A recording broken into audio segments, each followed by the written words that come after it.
तो चैप्टर की स्टार्टिंग में हमें दिखाया जाता है क्यों को, जो कि रेलिंग के ऊपर चढ़ जाती है, जिसको देख के जेंग शॉक्ड हो जाता है और बोलता है कि क्यों, ये तुम क्या कर रही हो, प्लीज़ नीचे आ जाओ और सिगरेट फेंक दो, प्लीज़ नीचे आ जाओ। तो क्यों बोलती है कि क्यों, मैं नहीं आऊँगी।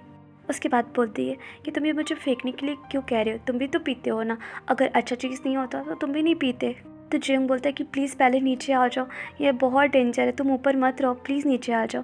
तो क्यों बोलती है कि अब तो तुम समझ गए हो ना कि तुम क्या कर रहे हो, और तुम्हें पता है ना कि सिगरेट बॉडी के लिए कितना बुरा है, तो तुम सब कुछ जानते हुए भी अपने बॉडी और माइंड के साथ क्यों खेल रहे हो और खुद को नुकसान पहुंचाने के पीछे क्यों पड़े हो। उसके बाद वो रेलिंग के ऊपर बैठ जाती है और बोलती है कि जेंग, तुम्हें जैसे जीना है तुम जियो, लेकिन प्लीज़ तुम अपने लाइफ को ऐसे रिस्क में डालकर मत जियो, क्योंकि मैं नहीं चाहती हूँ कि तुम्हें कुछ हो। और मैं सॉरी फील करती हूँ जो भी पर्सन मेरे लिए केयर कर रहे हैं और मैं उनके लिए कुछ नहीं कर पाई, लेकिन मैं सच बोल रही हूँ, नहीं चाहती हूँ कि तुम मरो, मैं तुम्हें मरते हुए नहीं देखना चाहती हूँ। उसके बाद बोलती है कि मैं तुमसे प्यार करने की कोशिश कर रही हूँ, लेकिन मुझे ये भी नहीं पता कि जैसा लव के बारे में तुम्हारा डिज़ायर है वैसा है भी या नहीं, लेकिन मेरे पास यही एक होप है कि तुम पेन में ना रहो, और मेरे से जो हो पाएगा मैं वो करूँगी। उसके बाद बोलती है कि क्या तुम जानते हो, तुमने जो एफ़र्ट्स किया है इतने सालों में वो कुछ भी बर्बाद नहीं हुआ है। तुम्हारा एफ़र्ट्स सब कुछ तो चेंज नहीं कर सकता, लेकिन इतना है कि तुम्हारे एफ़र्ट्स तुम्हें इतने साल में इंसान ही बना कर रखा है, तुम्हें मॉन्स्टर नहीं बनाया। के बाद सीन शिफ्ट होता है और हमें दिखाया जाता है चेयरमैन ली का पर्सनल सेक्रेटरी को, जो कि चेयरमैन ली के पास आकर बोलता है कि फादर, आपने जो इतने बरसों से इतने बड़ा समारोह का सपना देखा था वो अब पूरा होने वाला है, और मुझे पता है फादर आपको इस बात का टेंशन हो रहा होगा कि जो पास्ट में घटना घटी है वो फ्यूचर में ना हो जाए, लेकिन फादर मैं आपको गारंटी दे रहा हूँ कि मैं सब कुछ संभाल लूँगा और मैं पूरा रिस्पॉन्सिबिलिटी उठा लूँगा, सब कुछ हैंडल कर लूँगा। इसलिए फादर आप ज़रा भी टेंशन मत लीजिए, और फादर मैं हर चीज़ को बारीकी से जांच कर रहा हूँ, अगर कोई भी प्रॉब्लम सामने आती है तो मैं सब कुछ सॉल्व कर लूँगा, इसलिए फादर आप आराम से अब निश्चिंत रहिए। तो चेयरमैन ली बोलते हैं कि ठीक है अब अंदर जाओ। तो पर्सनल सेक्रेटरी बोलते हैं कि ठीक है फादर, मैं आपके साथ हमेशा रहूँगा चाहे कुछ भी हो जाए, और उसे ग्रीट करके वहाँ से चला जाता है। उसके बाद वो बाहर आता है और सभी लोगों को इकट्ठा करके बोलता है कि मुझे जिनसे काम है सिर्फ वही यहाँ पे रुकिए और बाकी लोग अपने अपने पोजीशन पे वापस लौट जाइए। तो सारे लोग उसका बात मान लेते हैं। तभी वो बोलता है कि P4 तुम मेरे साथ आओ, मुझे तुमसे कुछ पर्सनल काम है। उसके बाद सीन शिफ्ट होता है और हमें दिखाया जाता है P4 को, जिसके बॉडी में पूरा डिवाइस लगाया जाता है ताकि अगर वो कुछ भी झूठ बोले तो उसका डिवाइस पकड़ ले। उसके बाद P4 बोलता है कि आप मुझे यहाँ पे क्यों बांध कर रखे हैं। तो मेन सेक्रेटरी बोलता है कि मुझे तुमसे कुछ क्वेश्चन आंसर करना है। उसके बाद पूछता है कि तुम्हें 17 साल पहले हान सेवॉन के ऑर्गेनाइजेशन में घुसपैठ करने के लिए चुना गया था, ये बात सच है। तो P4 बोलता है कि हाँ ये सच है। तो मेन सेक्रेटरी बोलता है कि तुमने वहाँ के अंदर के बारे में सारा इन्फॉर्मेशन हमें सही सही दिया था, कुछ छूटा तो नहीं। तो P4 बोलता है कि नहीं, मैंने सारा इन्फॉर्मेशन अच्छे से और सही सही दिया। उसके बाद मेन सेक्रेटरी बोलता कि 2 साल पहले तुमने ही रिपोर्ट किया था ना कि हान सेवान के संगठन में जितने भी लोग थे तुमने सबको मार दिया है। तो P4 बोलता है कि हाँ ये सच है। तो मेन सेक्रेटरी बोलता है कि क्या ऐसा पॉसिबल है कि उस संगठन का कोई व्यक्ति अभी तक जिंदा हो, क्या ऐसा हो सकता है। तो P4 बोलता है कि नहीं, ऐसा कोई भी संभावना नहीं है। तो मेन सेक्रेटरी पूछता है कि ऐसा कोई पॉसिबल है कि तुमने आधा जानकारी छुपाया हो और किसी तरह का इन्फॉर्मेशन लीक हुआ हो। तो P4 बोलता है कि नहीं, ऐसा पॉसिबल नहीं है, क्योंकि जो सही था मैंने सब कुछ बताया। तो मेन सेक्रेटरी बोलता है कि तुमने कुछ इन्फॉर्मेशन हमसे छुपाया। तो P4 बोलता है कि नहीं। तो मेन सेक्रेटरी बोलता है कि तुम फादर के प्रति लॉयल और ऑनेस्ट रहने का शपथ लिए हो, सही है। तो P4 बोलता है कि हाँ सही है, मेरा बॉडी और मेरा माइंड सब कुछ उन्हीं का है। और इधर दिखाया जाता है एक गर्ल को जो P4 का डिवाइस से चेक करी होती है कि वो झूठ बोल रहा है या नहीं। उसके बाद चेक करके बोलती है कि कोई भी प्रॉब्लम मशीन में नहीं दिखाई दे रहा है, इसका मतलब वो सच बोल रहा है। उसके बाद सीन P4 के साइड शिफ्ट होता है और P4 पूछता है कि क्या मैटर है, ये केस तो बहुत पहले ही बंद हो गया था, तो फिर आप फिर से ये क्वेश्चन क्यों पूछ रहे हो। और उस टाइम आप ही ने तो कहा था कि इस टॉपिक पे हम लोग और बात नहीं करेंगे, अगर हम लोग बात करेंगे तो हमारे फादर परेशान हो सकते हैं। फिर अब क्यों। तो मेन सेक्रेटरी बोलता है वो इसलिए क्योंकि मेरे फादर को अभी कुछ दिनों से ये केस बहुत परेशान कर रही है। तो P4 बोलता है कि वो शिन म्योंग का बात में क्यों आ रहे हैं आखिर, शिन म्योंग तो कुछ भी बोलता है, वो थोड़ी देखा है, और वो खुद बचने के लिए कुछ भी बहाना बना रहा है। उसके बाद बोलता कि हमने जब शिन म्योंग को पकड़ा था तो सारा डाटा उससे कलेक्ट करवा लिया था, निकलवा लिया था, तो फिर अब उसके बारे में सोचने का और उसके द्वारा बोला गया सोचने का क्या मतलब बनता है। और वैसे भी वो जो बोल रहा था वो बेकार है, क्योंकि उसके पास कोई एविडेंस नहीं है, वो ऐसे ही बोल रहा था। तो ये सुन के मेन सेक्रेटरी बोलता है कि मुझे नहीं पता कि ये सच है या झूठ, लेकिन मेरा टॉप प्रायोरिटी यही है कि मेरे फादर को कोई भी चीज़ परेशान नहीं कर सकती, और अगर कोई चीज़ उन्हें परेशान करेगी तो फिर मैं तो उनके पीछे पड़ जाऊंगा।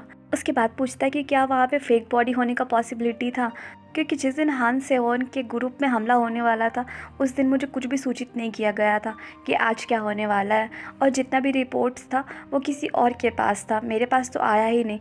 इसलिए तुम बताओ, तुम तो वहीं पे थे ना, मुझे अच्छे से बताओ।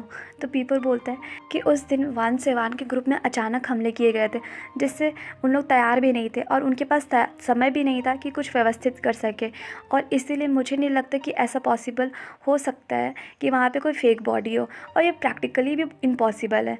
तो मेन सेक्रेटरी बोलता है कि तुमने अच्छे से वहाँ पे देखा होगा क्योंकि तुम उसके साथ ही थे, तो तुम ही अच्छे से जानते होंगे। लेकिन मुझे एक चीज़ बताओ, क्या हान सेवान सच में एक साधारण औरत थी? लेकिन पी4 इग्नोर कर देता है।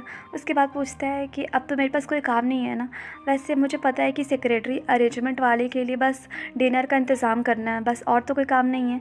तो मेन सेक्रेटरी बोलता है कि नहीं, अभी तो कोई काम नहीं है, लेकिन एक बात तुम सुन लो, जब भी ये केस दोबारा उठेगा मैं फिर से रिव्यू लेने आऊँगा केस का, और उस टाइम तुम्हारे पास अगर कोई भी एविडेंस नहीं होगा तो भी तुम्हें नया एविडेंस ढूंढ के लाना होगा और सारा डाटा कलेक्ट करके मुझे दिखाना होगा, समझ गए?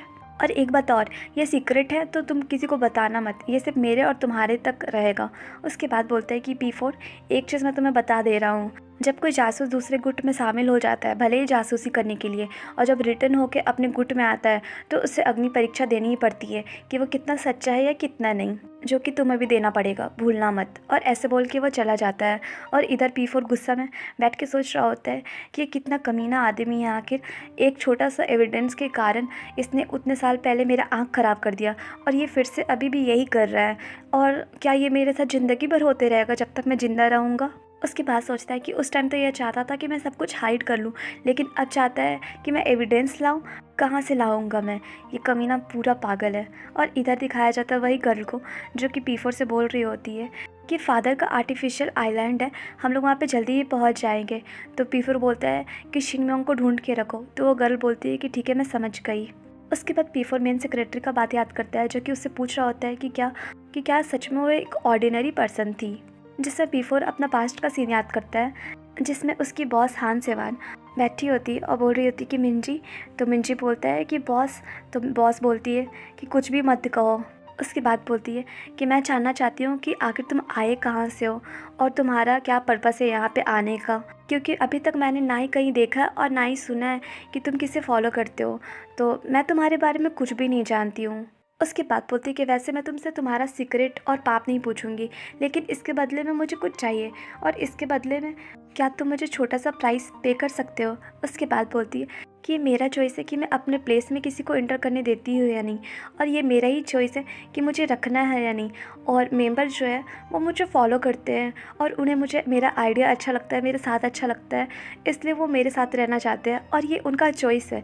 और जैसा भी आउटकम आएगा वो उनका रिस्पॉन्सिबिलिटी होगा, क्योंकि वो बड़े, उन्हें सब चीज़ का समझ है, लेकिन बच्चे इनोसेंट है जो हमारे पास रह रहे हैं, और उनके पास कोई भी चॉइस नहीं था कि उसे हमारे ग्रुप में शामिल होना है या नहीं।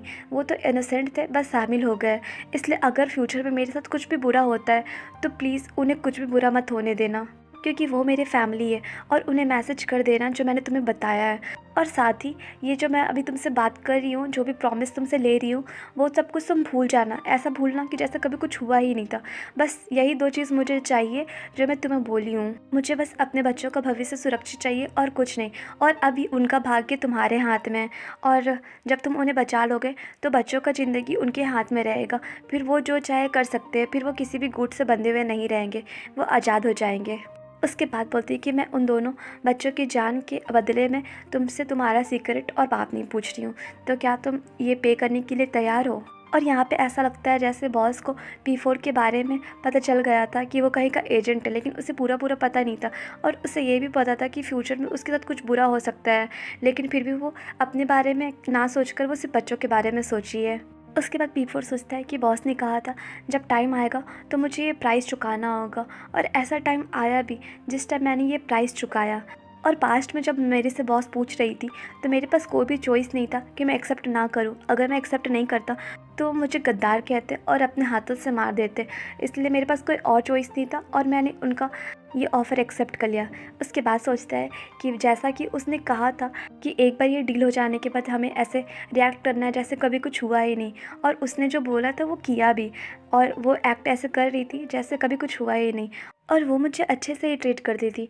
उसके बाद सोचता है कि मैं उनके साथ बहुत लंबे टाइम तक था, लेकिन कभी भी मुझे उनका असली स्वभाव नहीं पता चला कि वो रियल में कैसी है।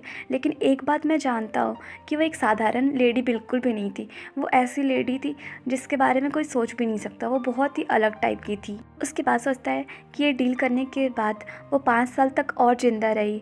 उसके बाद सोचता है कि मैंने जो चीज़ एक्सपोज की थी उसके आधार पर उनके ग्रुप में अचानक ही हमला हो गया, और वो भी अचानक से मर गई, और इसी के साथ मेरा अंडरकवर ड्यूटी 15 साल के बाद ख़त्म हो गया।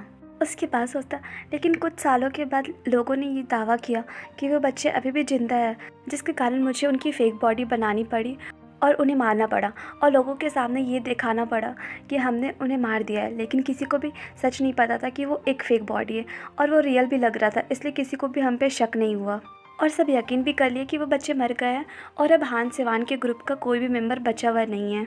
उसके बाद सोचता कि मेरे फादर ने यहाँ आने से पहले मुझे आदेश दिया था कि बॉस का जो भी ऑर्डर हो वो उन्हें फॉलो करे, और मैंने बॉस का ये बात माना और बच्चों को सीक्रेट रखा, और इस तरह से मैंने अपने फादर को भी धोखा नहीं दिया, क्योंकि उन्हीं का कहना था कि बॉस का बात माने। भले मैं उनसे ये बात छुपाया हूँ, पर एक तरह से मैंने दोनों का बात सुन लिया, तो मैंने किसी को भी धोखा नहीं दिया, और ये मेरा बॉस का आखिरी वादा भी मैंने पूरा किया, और अपने फादर के लिए मैंने जो विश्वास रखा उसे भी नहीं तोड़ा। उसके बाद सोचता कि आखिरी चीज़ था जो मैं बॉस को उनके विश्वास के बदले में दे सकता था। तो गाइस, ये चैप्टर यहीं पे एंड हुआ, और आप लोग मुझे कमेंट करके ज़रूर बताइएगा कि आपको ये स्टोरी कैसी लग रही है, और प्लीज़ चैनल को लाइक शेयर एंड सब्सक्राइब कीजिए। Bye bye.